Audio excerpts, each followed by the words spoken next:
عبدل حبیب اتاری صاحب نے بہت ہی پیاری بات بتائی ہے، آئیے ہم سب مل کر اس کو سنتے ہیں۔ ہمارے کچھ والدین اپنے بچوں کے لیے زندگی مشکل کر کے دنیا سے جاتے ہیں۔ وہ کیا غلطی کرتے ہیں؟ کلیئر نہیں کرتے کہ کس بچے کا کیا ہے۔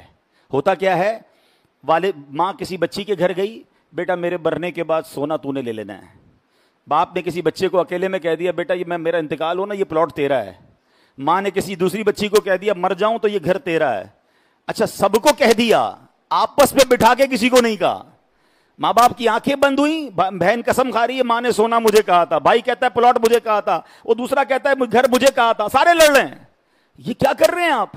اگر آپ نے کوئی فیصلہ کرنا بھی ہے، سارے بچوں کو بٹھائیں اور لکھوائیں کہ میرے مرنے کے بعد یہ اس کو دینا، یہ اس کو دینا، یہ گھر اس کا، یہ فلاں اس کا، اور سب کی سائنیں کروا لیں۔ اور پھر شرعی طور پہ بھی چیک کروائیں نا۔ آپ کہیں اپنی وصیت میں کسی کو محروم تو نہیں کر رہے، کسی ایک بچے کو زیادہ کسی کو کم، اور جو شریعت نے آپ کو اختیار ہی نہیں دیا وہ تو نہیں کر رہے، کیونکہ مرنے کے بعد ورثاء کا حق قرآن نے بیان کیا ہے۔ آپ ایک حد تک وصیت کر سکتے ہیں، سارے مال کسی کو نہیں دے سکتے۔ میں ایک اشارہ دے رہا ہوں ان تمام ماں باپ کو کہ جو اپنے بچوں کے معاملات، اور خاص طور پہ جو مالدار فیملیز ہوتی ہیں، ہم نے بڑے بڑے اربوں پتی کروڑ پتی ماں باپ کی دنیا سے جانے کے بعد ان کے بچوں کو لڑتے ہوئے دیکھا، ایک دوسرے کے خون کے پیاسے ہو گئے، آنا جانا ختم ہو گیا۔ یہ کیا کیا آپ نے؟ یہ کیسا فیملی سٹرکچر بنایا؟ آپ نے نہیں لکھا، آپ نے واضح نہیں کیا، اور بعد میں اپنے بچوں کو لڑنے کے لیے چھوڑ دیا۔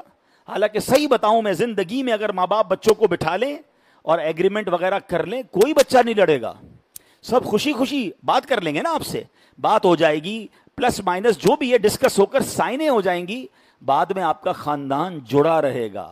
اور یاد رکھیے، زندگی کا یہ ٹارگٹ ہونا چاہیے میرا اور آپ کا، کہ میرے مرنے کے بعد میرے بچے جڑے رہیں۔ وہ جڑے رہیں گے تو مجھے اصالے ثواب کریں گے، آپس میں ہی لڑتے رہیں گے، ماں باپ کو بھی برا بھلا کہیں گے، کیسے اماں ابا تھے ایسا کر گئے کہ آج ہم لڑ رہے ہیں۔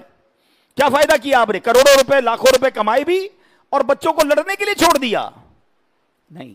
اور آج پوری دنیا میں آپ جائیں، یہ ہمارے یہی ہوتا ہے، باقی دنیا میں ہر چیز، آپ کچھ بھی لیں، آپ کو ایک پہلے پیپر آئے گا، سائن کریں، ہر چیز پر آپ سے سائن کروایا جاتا ہے، بھائی آپ کا ہمارا یہ ایگریمنٹ ہے، آپ کا یہ طے ہے۔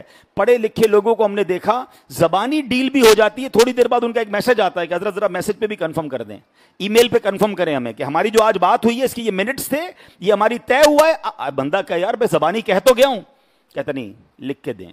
وہ ہماری میمنی کا ایک بڑا پیارا جملہ ہے، لکھیو واچا ہے، جو لکھا ہوتا ہے نا وہ پڑھا جاتا ہے۔ تو لکھنے کی عادت، ایگریمنٹ کی عادت